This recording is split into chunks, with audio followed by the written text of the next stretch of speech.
निगम में निवेशित पैसों की सॉवरेन गारंटी जो भारत सरकार लेती है उसके बारे में क्लियर करता है। सबसे पहले तो ये जान लीजिए कि ये सॉवरेन गारंटी होती क्या है। सॉवरेन गारंटी का हिंदी में मतलब क्या होता है उसको डिफाइन करते हैं।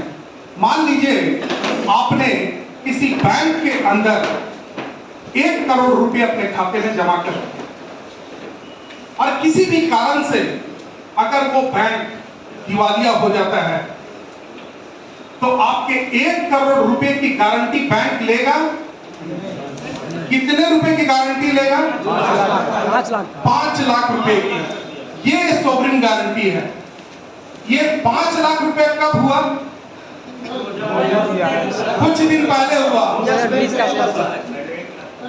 पहले कितना था? 1 लाख। उसको बढ़ा करके कितना कर दिया गया? 5 लाख। ये होता है कि भैया आपका 1 करोड़ रुपया बैंक में पड़ा हो उससे मतलब नहीं है। मतलब ये है कि अगर आपका बैंक दिवालिया हो गया तो सरकार कितने की जिम्मेदारी रहती है? 5 लाख। बाकी 95 लाख आपका गया। अब भारतीय जीवन बीमा निगम के परिप्रेक्ष्य में अगर बात करें तो क्या होता है? यहाँ आपके द्वारा जो निवेशित पैसा है, जो कस्टमर के द्वारा निवेशित जो पैसा है, जो पॉलिसीज उसने ली है, मान लीजिए 10 लाख रुपए की पॉलिसी खरीदी किसी कस्टमर ने, तो उस पॉलिसी का सपोज कीजिए, भगवान न करे ऐसा हो, लेकिन एक सिचुएशन की बात करते हैं, कंपनी दिवालिया हो गया मान लीजिए, तो उस केस में सरकार को इस पॉलिसी के अगेंस्ट में उस तारीख में उस पॉलिसी की जो कीमत होगी, क्या कीमत होगी? सम एश्योर्ड प्लस बोनस, जो उसकी कीमत होगी उसके एक एक पाई की जिम्मेदारी किसकी होगी? सरकार, भारत सरकार की। अभी साथी बोल रहे थे कि सहारा में भी जब आप इन्वेस्ट कराते थे तब आप सरकारी सुरक्षा की बात करते थे। मेरे को भैया मालूम नहीं है कि सहारा के किस रेगुलेशन में सॉवरेन गारंटी की बात की है, क्योंकि उसके बारे में मैं तभी बोल सकता हूं जब उसके बारे में मुझे पता हो। तो उसके बारे में मेरे को मालूम नहीं है। जो सहारा वाले साथी हैं मैं उनसे ये रिक्वेस्ट करूंगा कि आप उसको देख लें। लेकिन मुझे जहां तक मालूम है कि प्राइवेट इंश्योरर भी जो है आपके, प्राइवेट इंश्योरर LIC के साथ साथ वो भी सॉवरेन गारंटी की बात नहीं कर सकते। तो ये एक मामला हुआ। अब जरा हम आते हैं कि कुल मिला जुला करके जो आपकी तरफ से निकला है उसका मतलब साफ निकलता है कि कुछ भ्रांतियां हैं जिन्होंने भारतीय जीवन बीमा निगम के 13 लाख अभिकर्ताओं की नींव हिला के रखी है। यही है ना? और कहते हैं कि fear of loss is greater than hope of gain. आपके पास जो है इसका खो जाना आपके पास जो नहीं है भविष्य में उसके मिलने से ज्यादा डर पैदा करता है। यानी आप आज जो कुछ भी आपको मिल रहा है ये अगर आपको कल से नहीं मिले तो ये आपको ज्यादा तकलीफ देगा, बजाय इसके कि हम ये कह दें कि हो सकता है कि फ्यूचर में आपका कमीशन का रेट बढ़ने वाला है। तो कौन सा आपको ज्यादा इफेक्ट करेगा? जो मिल रहा है वो छीन लेना या जो भविष्य में होगा तो देखा जाएगा कौन सा? एग्जैक्टली। इसीलिए फॉर्मूला है कि fear of loss is greater than hope of gain. Future में मेरे को क्या मिलेगा वो उतना प्रेरित नहीं होते उससे हम, लेकिन जो मेरे पास है उसको खो देना हमको ज्यादा प्रेरित करता है कि नहीं भैया जो है कम से कम उतना रहना चाहिए। क्लियर है? अब जरा बात करते हैं कि ऐसी परिस्थितियां आई क्यों। एक एजेंसी, मैं किसी का नाम लेना नहीं चाहता क्योंकि हम लोग सरकारी तंत्र में काम करने वाले लोग हैं, किसी भी कोई पॉलिटिकल पार्टी से कोई लेना देना नहीं, पहले ही क्लियर कर। एक ग्रुप ने किसी दूसरे ग्रुप के ऊपर आरोप लगाया कि भैया तुमने जो है फ्रॉड किया है कंट्री के पैसे के साथ, जनता के पैसे के साथ। तो जिस पार्टी ने फ्रॉड का आरोप लगाया और जिस पार्टी के ऊपर फ्रॉड का आरोप लगा, ये दोनों ने एक दूसरे को काउंटर करने की तैयारी की। एक 5-6 लोगों की कंपनी ने काउंटर किया, उसने आरोप लगाया और जिसके ऊपर आरोप लगा उन्होंने 400 पेज के रिपोर्ट बना करके उस आरोप को खंडन करने की कोशिश। अब सवाल यह उठता है कि जिन्होंने खंडन किया वो सही है कि गलत है, इससे हमको लेना देना? जिन्होंने आरोप लगाया वो सही है कि गलत है, उससे भी हमको लेना देना? तो भैया हमको किस बात से लेना देना है? हमको इस बात से लेना देना है कि इस पूरे एपिसोड के अंदर हमारे निगम की जो छवि खराब हुई है, कस्टमर्स का जो विश्वास भारतीय जीवन बीमा निगम से डगमगाया है, हमको लेना देना उससे, जिससे प्रत्यक्ष रूप से हम अफेक्टेड हो रहे हैं, हमारे ऊपर प्रभाव पड़ रहा है, उससे लेना देना हमको है। अब सवाल ये उठता है, हुआ क्या है? एक किस्म की कवायद आई कि 34-35 हजार करोड़ की जो निवेश राशि थी, जिसको बाद में भारतीय जीवन बीमा निगम के उनका जो ऑफिशियल जो स्टेटमेंट आया उसमें क्या आया कि ये निवेश उसके टोटल फंड वैल्यू के निवेशित पूंजी के 1% से भी, ये सभी लोगों को मालूम है। अगर 100 रुपया LIC के पास है निवेश करने योग्य, तो उसमें से 1 रुपया से भी कम, मतलब करीब 97 पैसा के आसपास पैसा जो है वो इन कंपनियों के अंदर निवेश किया गया, जिनको लेकर के आरोप लगे। क्लियर है? दूसरी बात, आप आज से 10 साल पहले 5 लाख रुपए का 10 तोला सोना खरीदते हैं, तो 1 तोले की कीमत कितनी हो गई? 50,000। और 2022 में सोने की कीमतें बढ़ के हो जाती है 60,000 रुपए 1 तोला का, तो उसकी कीमत कितनी हो गई? 10 तोले की कीमत कितनी हो गई? 6 लाख रुपया। और 2023 में अचानक बाजार नीचे गिरता है और सोने की कीमतें जो है वो घट के 5,75,000 हो जाती हैं। कितने का नुकसान हुआ? 25,000। कितने मानते हैं कि 25,000 रुपए का नुकसान हुआ? हाथ उठाइए। वेरी गुड, इनके लिए ताली बजाइए। उठिए, खड़े होइए, इनके लिए ताली बजाइए, क्योंकि नुकसान नहीं हुआ। नुकसान कब होता है? नुकसान तब होता है जब आपने किसी प्रोडक्ट को खरीदा, उसे एक समय तक रखा और उसके बाद आपने उसको सेल किया। मतलब जिस उदाहरण की मैं बात कर रहा हूं, अगर उसकी बात की जाए तो आज से 5 साल पहले अगर आपने 5 लाख रुपए का 10 तोला सोना खरीदा था और उस सोने की कीमतें आज 4,99,999 रुपए हो गई, तो नुकसान कितने का हुआ? क्लियर है?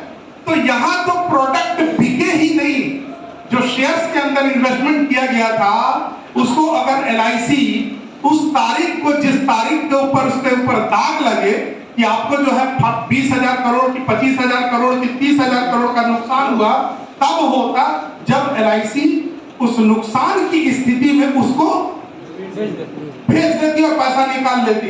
लेकिन तब LIC कितने हजार करोड़ के फायदे में थी? 20,000 करोड़। ठीक है, आप ही बोल रहे हैं, ठीक है।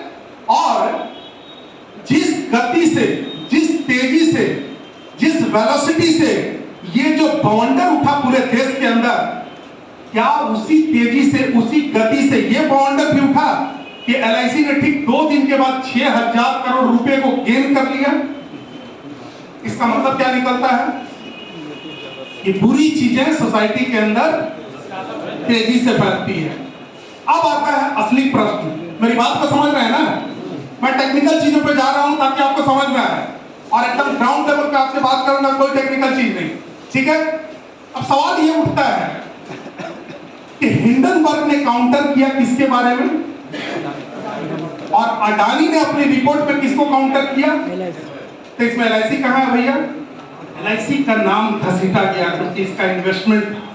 SBI का नाम घसीटा गया क्योंकि इसका इन्वेस्टमेंट था। क्लियर है? तो जैसे ही हम बोलते हैं कि भाई साहब आप तो बड़े भ्रष्ट आदमी हो, झूठे आदमी हो, उस आदमी का रिएक्शन क्या होगा? अगर मैं कहूं कि आप बड़े भ्रष्ट आदमी हैं, तो आपका रिएक्शन क्या होगा? तिलमिलाएगा ना। और दूसरा रिएक्शन क्या होगा? वो इस बात को काउंटर करने की कोशिश करेगा कि हमको आपको प्रूव करना पड़ेगा कि आपने मुझे भ्रष्ट किस आधार पे कहा है। यही होगा ना? यही होता है ना? हमारे 13 लाख अभिकर्ताओं ने इस बॉन्डर को काउंटर करने के लिए क्या किया? ये यक्ष प्रश्न। एक पक्ष ने दूसरे पे आरोप लगाया, दूसरे ने पहले के खंडन किया, और बीच में पिस गए कौन लोग? अभिकर्ता पिस गए, LIC पिस गई। नुकसान कुछ नहीं हुआ, लेकिन हुआ क्या? निगम का नुकसान किस लेवल पे हुआ? लोगों के बीच में एक अविश्वास उठा जो उनके ध्यान तक गया कि नहीं, कल सहारा के साथ ऐसा हुआ था, आज हो सकता है कि LIC के साथ भी ऐसी ही कुछ परिस्थितियां बने। तो क्या 13 लाख लोग निकल गए अपने सारे कस्टमर्स के पास कि एक सप्ताह के अंदर, इस फाउंडर के उठने के एक सप्ताह के अंदर अगर मेरे 500 कस्टमर हैं तो उन 500 कस्टमर तक हम पहुंचेंगे और लोगों को बताएंगे कि देख भाई, ये वास्तविक स्थिति क्या है उसको समझो। क्या करते हैं? अगर आपका बच्चा किसी सवाल को लेकर के उलझ जाता है तो क्या करते हैं? बोलते हैं कि जा बेटा तुम समझ, हमको कुछ मतलब नहीं, हम तो टीचर को फीस देते हैं। क्या करते हैं? उसको कंसल्ट करते हैं ना, उसको समझाने की कोशिश करते हैं ना। तो जिस कस्टमर ने ऐसे प्रश्न आपसे पूछे, क्या आपने उसको काउंटर करने की कोशिश की? क्या आपने उसको समझाने की कोशिश की?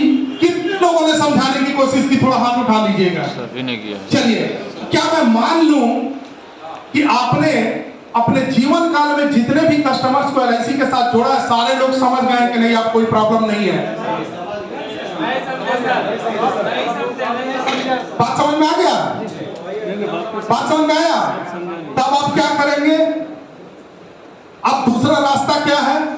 अब आपका वीडियो डाटा दिखाएंगे। अवेलेबल करवाएंगे। हाँ, यस, वेरी गुड। क्या गुड नेम है आपका? रविशंकर साहब। हाँ, इनके लिए एक ताली बजा दीजिए।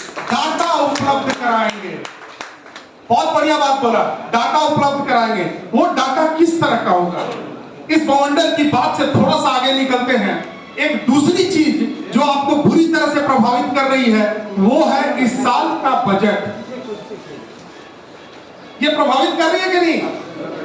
इस साल जो बजट में जो 2 इशू आए हैं, पहला इशू क्या है उसमें जिससे डायरेक्ट इफेक्ट हो रहा है आपको? 5 लाख का प्रीमियम टैक्सेबल। 5 लाख से ऊपर का प्रीमियम टैक्सेबल नहीं, प्रीमियम टैक्सेबल नहीं होता मैच्योरिटी। और दूसरा उसका काउंटर हम कर चुके हैं। और दूसरा 7 लाख नया स्कीम में वो सब नहीं लगेगा। टैक्स का बात कर दिया। Yes, very good. तुम्हारा टोटल क्या हुआ? हाँ, इसके लिए भी एक ताली बजाइए। लेकिन क्या है ना कि आपको अवेयर रहना होगा, अवेयर रहना होगा, आपको जानना होगा कि चीजें कहां से उठ रही हैं। सिर्फ अचानक जो है वो झरिया मेन बाजार के अंदर में अचानक भगदड़ मच गया, लोग एक दूसरे को देख करके भागने लगे, मैं भी भागा। अचानक क्या हुआ, देखा कि एक साइकिल के ऊपर एक बूढ़ा आदमी जो है वो बच्चों का खिलौना लेकर के धीरे धीरे आ रहा है। मैंने उससे पूछा, बाबा हुआ क्या है? एकदम एक कान से सुना, दूसरे कान से निकालते हुए बोल के निकल गया, अरे 2 ठो सांड आपस में लड़ गए थे, 2-4 रोंगनी गाड़ी को पटक दिया, बहुत सारे गाड़ियों को पलटी कर दी, कुछ लोगों को चोट लगी है। हल्ला क्या हुआ? दंगा हो गया है। तो क्या है कि पुराने जमाने में लोग बोलते थे कि अगर कौवा कान लेके भागेगा तो आप क्या करेंगे? पहले टेस्ट करेंगे, चेक करके देखेंगे ना कि भैया है कि गया। ठीक है, तो पहला प्रश्न उठा कि अगर 5 लाख रुपया, ये स्थिति थोड़ा सा स्पष्ट कीजिए आप, ये 5 लाख रुपया क्या है? 5 लाख प्रीमियम। हाँ, कब तक का? 5 लाख प्रीमियम कितने दिन का? 1 साल का। 1 साल का। क्लियर है? मतलब बजट में क्या लाया गया कि अगर 1 साल के अंदर कोई कस्टमर सालाना 5 लाख रुपए से ज्यादा प्रीमियम देता है तो वैसी पॉलिसीज का जो मैच्योरिटी होगा टैक्सेबल होगा। यही है ना भाई? ठीक है, पहले इसको काउंटर करते हैं, इसके बारे में जानकारी रखते हैं। कितने लोग इस डिसीजन से दुखी हैं? हाथ उठाइए। कितने लोग इस डिसीजन, यस आप दुखी हैं, और अकेला एक आदमी दुखी है, बाकी सब लोग सुखी है, तो फिर क्वेश्चन क्यों उठा रहे हैं? हाँ, यस, हाँ, ये तो बहुत बढ़िया बात आपने कहा, लेकिन उस पर भी डाटा पे बात करेंगे। अगर इन 100 लोगों के बीच में सिर्फ एक आदमी दुखी है तो समस्या है क्या?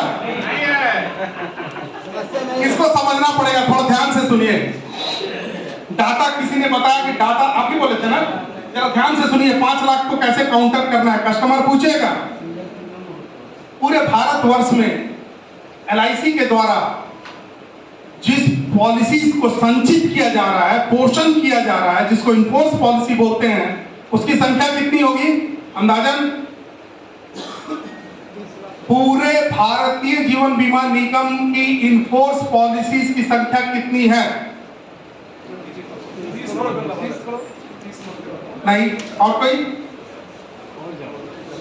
ध्यान से सुनिए, 16 करोड़। ठीक है, ये लेटेस्ट मतलब डेटा है। 16 करोड़ पॉलिसीज ऐसी है जिसको निगम के खाते में इनफोर्स पॉलिसीज की संख्या के हिसाब से जोड़ा जा सकता है। ठीक है, उसका 10% कितना होता है? 1 करोड़ 60 लाख। 1 करोड़ 60 लाख का 10% कितना होता है? 16 लाख। यानी 16 करोड़ पॉलिसी का 1% कितना हुआ? 16 लाख। अब सवाल ये उठता है कि इस 16 करोड़ पॉलिसी के अंदर ये 5 लाख से ज्यादा प्रीमियम देने वाले लोगों की संख्या, एक साल के अंदर 5 लाख से ज्यादा प्रीमियम देने वाले लोगों की संख्या है कितनी? 1%। सिर्फ 2 लाख। कितना? 2 लाख। अब आप में से कोई साथी अगर उसका परसेंटेज निकाल के मोबाइल पे बता सकते हैं तो मेरे को बता दीजिए कि 16 करोड़ इनफोर्स पॉलिसी का कितना परसेंट 2 लाख होता है? क्लियर हुआ? 1% तो यार 16 लाख होता है। हम 2 लाख का बात कर रहे हैं। 16 लाख का 8वां भाग 2 लाख होता है। आप लोग घर जाकर निकाल लीजिएगा, मैंने सिर्फ आपको डाटा दिया है। अब दूसरा प्रश्न, आप बोलेंगे साहब फिर भी तो 5 लाख रुपया तो कम से कम कुछ तो कस्टमर दे सकता था ना।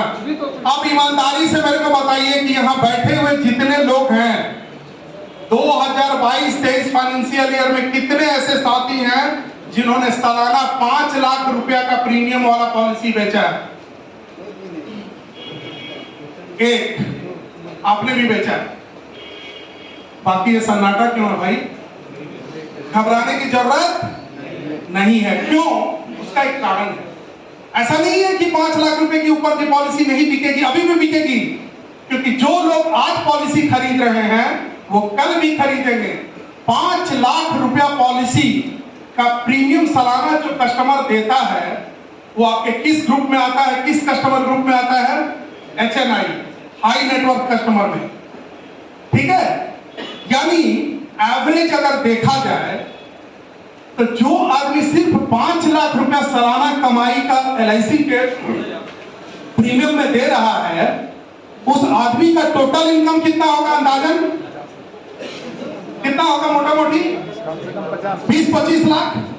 ठीक है, अब आप मेरे को ये बताइए कि 20-25 लाख रुपए जिस आदमी की सालाना कमाई है, ये भारतवर्ष के अंदर एवरेज 6 करोड़ लोग, जो लेटेस्ट डेटा है उसके हिसाब से 6 करोड़ लोग ऐसे हैं जो टैक्स देते हैं। और पॉलिसी कितनी है इनफोर्स? तो ये जो बाकी 10 करोड़ लोगों ने पॉलिसी खरीदा वो किस लिए खरीदा? टैक्स रिबेट के लिए नहीं खरीदा ना। किस चीज के लिए खरीदा? रिस्क कवर के लिए, जो कि LIC का सबसे बड़ा जो है एसेंस है। क्या है? मूल रूप से इंश्योरेंस क्यों खरीदा जाता है? रिस्क कवर के लिए। ठीक है, तो ये 5 लाख रुपए से ऊपर वाले जो लोग हैं उनका, जिनका डिस्पोजेबल इनकम इतना हो कि वो 5 लाख रुपया दे पाए सालाना, और वो भी सिर्फ LIC में दे पाए, तो ऐसे लोगों की संख्या कितनी है? गूगल में सर्च मार के देख लीजिएगा। 2 लाख का डेटा मैंने बता दिया।